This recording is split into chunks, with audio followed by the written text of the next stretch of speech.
Chairman, a lot of persons, speakers have raised concerns about the Nigerian democracy we practice today. So, from your own opinion, how did we get this wrong? Well, first, thank you for the opportunity. And I also want to thank the Goodluck Jonathan Foundation for organizing this annual lecture series. And particularly the theme of this year's lecture is apt, especially at this critical time when all political parties and indeed politicians are gearing up for general elections in 2027. Now, when you talk of beyond elections, whether political parties and judiciary can save African democracy, what is an election? Now, when you loosely define election, you will say election is a process of selecting candidates through democratic process in a given polity. But when you take it that way, you discover again that you will not get the full meaning of what an election encompasses.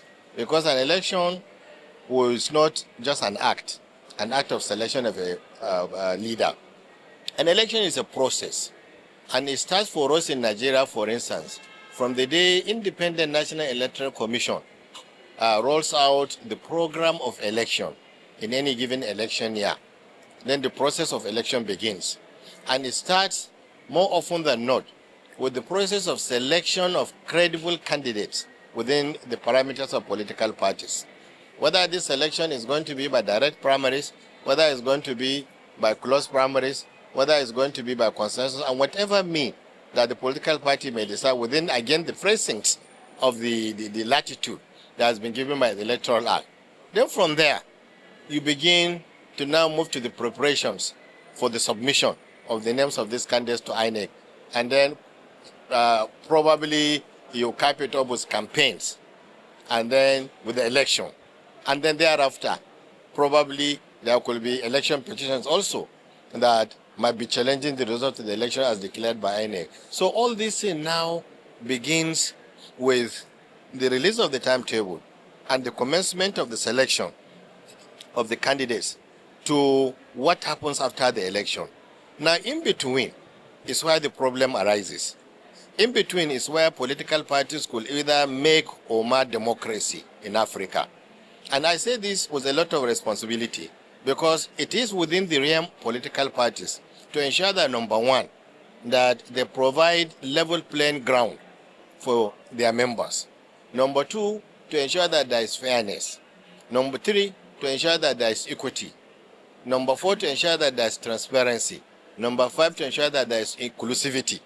Because a process where transparency is not observed, a process where fairness and equity is not provided, a process where justice and equity is not guaranteed, a process where people are manipulated in such a way and manner as to ensure that there is no level playing ground, certainly is not a process that can be accepted nor tolerated by the participants. And for me, that is where the problem begins. And from there then, you now have the issue. Now, how strong, how sophisticated is the dispute resolution mechanism within the political party itself? Is the political party so organized in such a way and manner as to listen to people who have complaints and then be fair to them and then give them opportunity of ventilating their anger? Because if they don't do that, the next thing that happens is you now go to court. And when you listen to what some of the discussants are saying, again, that is why the problem arises. What manner of decisions do you make in court?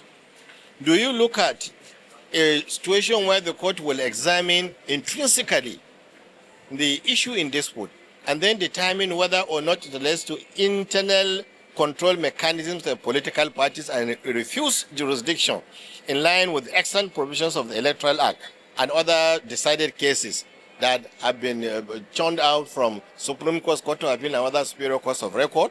Or now you decide for whatever reason to assume jurisdiction, and at the end of the day you end up complicating the matters more for the management of political parties. And that is where again the problem is. And then some of the speakers had alluded to the issues of situations arising where individual will say, rather than engaging the service of a lawyer, I would rather go and engage the service of a judge. So which means then that our judges substantially are fair, substantially are honest, substantially are above board. But then you discover that in every society that you will have one bad egg or another. Now my problem is that it is the activities of these bad eggs. It is the activities of some of these judges of particular concern that is mistakenly being used to now judge the judiciary in terms of its overall performance as far as assisting and then sustaining democracy, not only in Nigeria, in Africa is concerned. And that, again, is why the problem arises. So for me, as a whole, it's important that, first of all, that we as participants, whether we are members of political parties or whether we are Nigerians that are conscious of our rights and that are willing to exercise our civic rights. And then this also includes the judges because they are Nigerians and they should also try in whatever they do to be above board. But on the whole, I tell you, every society gets the leadership that they deserve.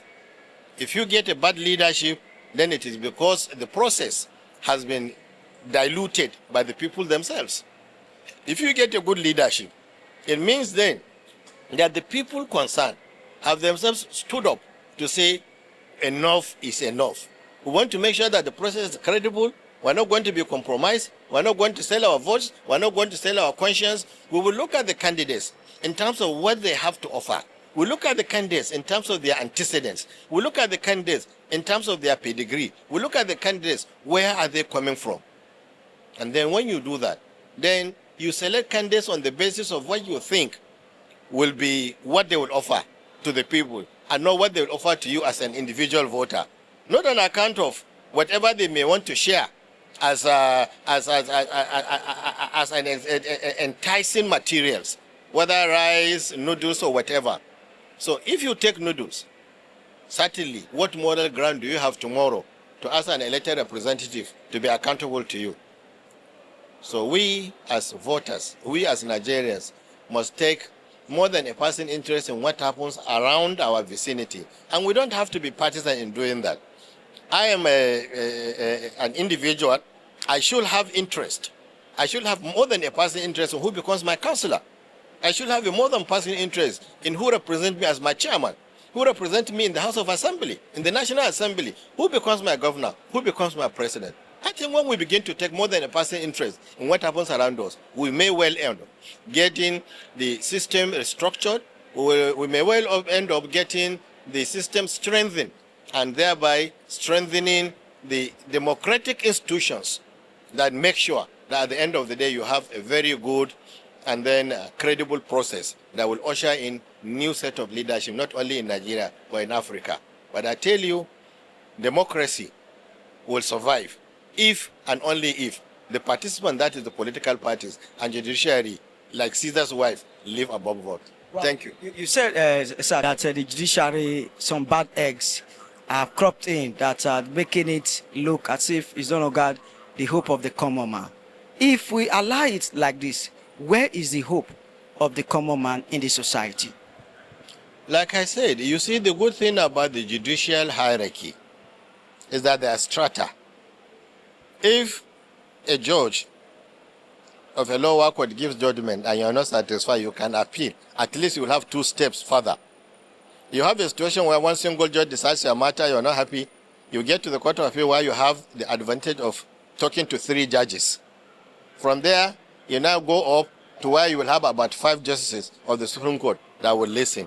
And if, for any reason, one single judge will have himself compromised at the Federal High Court or High Court of a state level, then it's really going to be difficult for you to be so lucky to get to a panel of 3 justices of the Court of Appeal that you can compromise them. Even if you have a magical one that you can do that, then how, for goodness sake, will you be able to go around 5 justices? I'm not saying that it's not something that can be done. I'm not saying it's impossible, but then it's impracticable, given the quality of the justices that we have in the Supreme Court particularly.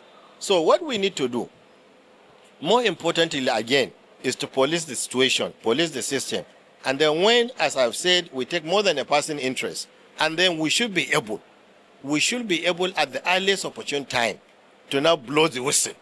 When we blow the whistle, then people will be called out, and then they will stand out, and nobody will want to be seen alone as being a person that is a bad egg that I said there are within the system. Thank you very much. Fate of the